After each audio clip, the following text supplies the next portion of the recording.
Hi, welcome to Nagi's kitchen. Today நம்ம என்ன பார்க்க போகிறோம்னா சிக்கன் பிரியாணி. தேவையான இன்க்ரீடியன்ட்ஸ் என்னென்னு பார்த்துடலாம். 3 பெரிய வெங்காயம், 2 மீடியம் சைஸ் தக்காளி, 4-5 பச்சை மிளகா, 3 ஸ்பூன் மல்லி, 1 ஸ்பூன் சீரகம், 1 ஸ்பூன் சோம்பு, 1/2 ஸ்பூன் மிளகு, 1 பிரியாணி இலை, பட்டை, லவங்கம், கிராம்பு, ஏலக்காய். புதினா கொத்தமல்லியை பொடிப்பொடியாக கட் பண்ணி வச்சுக்கலாம். அடுத்து 1/2 கிலோ சிக்கன். ஃபஸ்ட்டு தவாவில் நம்ம மசாலா எல்லாத்தையும் ட்ரை ரோஸ்ட் பண்ணிக்கலாம். இது வந்துட்டு காளான் பிரியாணிக்கு பண்ணால் அதே மசாலா ஐட்டம் தான். பாருங்கள், மசாலாலாம் நல்லா ரோஸ்ட் ஆகிருச்சு. இதை வந்துட்டு நம்ம பொடி பண்ணி எடுத்துக்கலாம். நெக்ஸ்ட்டு ஒரு பெரிய பாத்திரத்தில் 3 டேபிள் ஸ்பூன் எண்ணெய் விட்டுக்கலாம். 2 டேபிள் ஸ்பூன் நெய்.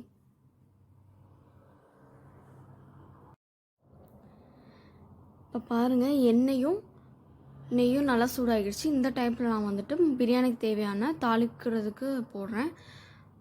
பிரியாணி எல்லாம் பட்டை, லவங்கம், ஏலக்காய் இதெல்லாம் சேர்த்து நல்லா வதக்கிக்கோங்க. இது நல்லா வதங்கிடுச்சு. இந்த டைமில் நான் வந்துட்டு வெங்காயம் சேர்த்துக்கிறேன். வெங்காயம் வந்துட்டு நல்லா ஒரு பிங்க் கலரில் மாறணும், அந்த மாதிரி நல்லா வதக்கிக்கோங்க. வெங்காயம் ஓரளவு வதங்கிருச்சு. இந்த டைமில் பச்சை மிளகாவை சேர்த்துடலாம்.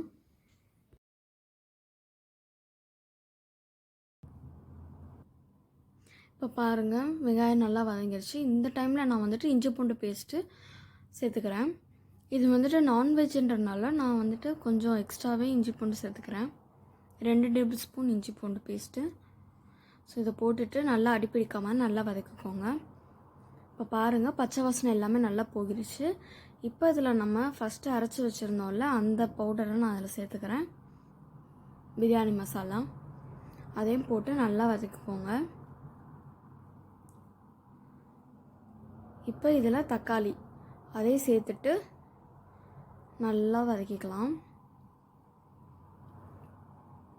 இப்போ தக்காளி வதங்கிறதுக்கு தேவையான உப்பை சேர்த்துக்கிறேன். அதை போட்டுட்டு நல்லா வதக்கி ஒரு மூடி போட்டு மூடிட்டு ஒரு 3 நிமிஷம் அப்படியே வேக வச்சுக்கலாம். அப்போ தான் அந்த மசாலாவும் வேகும் நல்லா. அவ்வளோதான், 3 நிமிஷம் கழித்து பார்த்துக்கலாம். இப்போ பாருங்கள், தக்காளி எல்லாமே வதங்கிடுச்சு. இந்த டைமில் நான் 1 ஸ்பூன் மிளகாய்த்தூளும் 1/2 டேபிள் ஸ்பூன் மஞ்சள் தூளும் சேர்த்துருக்கேன். உங்களுக்கு காரம் இன்னும் கொஞ்சம் வேணும்னா இன்னும் கொஞ்சம் நீங்கள் போட்டுக்கலாம். இதில் மிளகு வந்துட்டு ஆல்ரெடி கொஞ்சம் நிறையாவே சேர்த்துருக்குறேன். இப்போ நம்ம கட் பண்ணி வச்சுருந்த மல்லி, புதினா இது 2 கொஞ்சமாக சேர்த்து நம்ம வதக்கிக்கலாம். இப்போ மசாலா எல்லாமே நல்லா வதங்கிருச்சு. இப்போ இதில் வந்துட்டு நான் 2 டேபிள் ஸ்பூன் தயிர் விட்டு நல்லா பரட்டிக்கலாம். தயிர் எதுக்குன்னா அந்த சிக்கன் வந்துட்டு ரொம்ப சாஃப்டாகும், அதனால தான் நம்ம வந்துட்டு தயிர் யூஸ் பண்ணுறோம் தாராளமாக.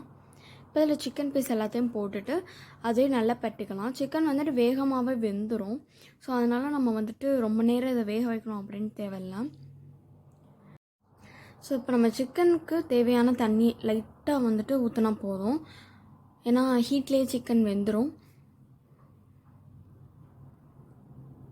ஸோ நல்லா பரட்டிட்டு இதை வந்துட்டு க்ளோஸ் பண்ணி இது நல்லா எண்ணெயெல்லாம் வெளியே விடும்ல, அந்த ஸ்டேஜ் வரைக்கும் நம்ம வேக வச்சுக்கலாம்.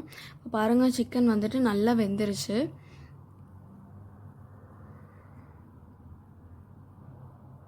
பாருங்கள், இப்போ நான் பிரியாணிக்கு தேவையான அளவு உப்பு சேர்த்துக்கிறேன். நான் முன்னாடியே கொஞ்சம் உப்பு சேர்த்துருந்தேன். ஸோ அதனால் இப்போ நான் வந்துட்டு பிரியாணிக்கு தேவையான உப்பை சேர்த்துக்கலாம். போட்டுட்டு நல்லா பரட்டி எடுத்துக்கலாம். இப்போ மசாலா எல்லாம் நல்லா வெந்ததும் நீங்கள் டெஸ்ட் பண்ணிவிட்டு கொஞ்சமாக இதிலேருந்து எடுத்து வச்சுக்கோங்க தனியாக. இப்போ இதில் வந்துட்டு 90% வேக வச்சு எடுத்த பாசுமதி ரைஸை நான் அதில் போடுறேன். லேயராக நம்ம வந்துட்டு கோட் பண்ண போகிறோம் இன்றைக்கி. ஸோ ஃபஸ்ட்டு அரிசி போட்ட பின்னாடி இதில் வந்துட்டு புதினாவும் கொத்தமல்லியும் தூவிக்கலாம். அடுத்து ஃப்ரை பண்ணி வச்சுருந்த ஆனியன், இது வந்துட்டு ஆப்ஷன் தான், போட்டால் போட்டுக்கலாம், தேவைப்பட்டால் போட்டுக்கலாம். ஸோ நெக்ஸ்ட்டு திரும்ப நம்ம எடுத்து வச்சிருந்த கிரேவி, மசாலா கிரேவியை வந்துட்டு நம்ம இதில் ஸ்ப்ரெட் பண்ணிக்கலாம். இது வந்துட்டு ரொம்ப டிஃப்ரெண்ட்டான பிரியாணி. நீங்கள் ட்ரை பண்ணி பாருங்கள். கொஞ்சம் வேலை நிறையா இருக்கிற மாதிரி இருக்கும், பட் இது வந்துட்டு ரொம்ப ரொம்ப டேஸ்ட்டாக இருக்கும். இப்போ நெக்ஸ்ட்டு அரிசி வேக வச்சிருந்த சாதத்தையும் நம்ம போட்டுடலாம். ரொம்ப கொலைய விட்டுறாதீங்க, இது வந்துட்டு ரொம்ப வேகமாகவே வெந்துடும். ஸோ அதனால் பார்த்துக்கோங்க. சும்மா ஒரு எடுத்து பார்க்கும்போது உடையும்ல, அந்த டைமில் நீங்கள் எடுத்துருங்க அரிசியை. இப்போ இதில் திரும்ப நம்ம புதினா கொத்தமல்லியை சேர்த்துட்டு வெங்காயம், வறுத்து வச்சிருந்த வெங்காயம் சேர்த்துக்கலாம். இப்போ இதில் நான் வந்துட்டு கடைசியாக 2 டேபிள் ஸ்பூன் நெய்யை விட்டுக்கிறேன். இப்போ இதை க்ளோஸ் பண்ணிவிட்டு நல்லா வெயிட்டாக இருக்கிற பாத்திரமாக வச்சுக்கலாம். என்னம்மா பண்ணிட்டு இருக்கிறாங்க, வாங்க என்ன பண்ணாங்க பார்க்கலாம்.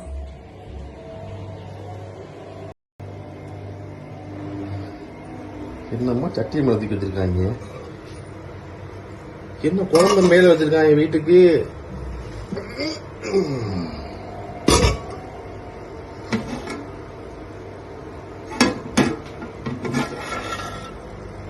அடடா அடடடடடா, என்ன பிரியாணி வெள்ளை கலர்ல இருக்கு. சரி பார்ப்போம், அவுட்புட் எப்படி வருதுன்னு பார்க்கலாம். இப்போ பாருங்கள், ஒரு 10 to 15 மினிட்ஸ் ஆகிருச்சு. இந்த டைமில் நம்ம வந்துட்டு ஓப்பன் பண்ணி பார்க்கலாம் ரைஸ் வெந்திருக்கா அப்படின்ட்டு. ரொம்ப லோ ஃப்ளேமில் தான் வச்சுருக்கேன். பாருங்கள், ரைஸ்லாம் நல்லா வெந்துருச்சு. பாருங்கள் எவ்வளோ பொல பொலன்னு இருக்குன்னு. அவ்வளோதான், நம்மளோட பிரியாணி ரெடி ஆகிருச்சு.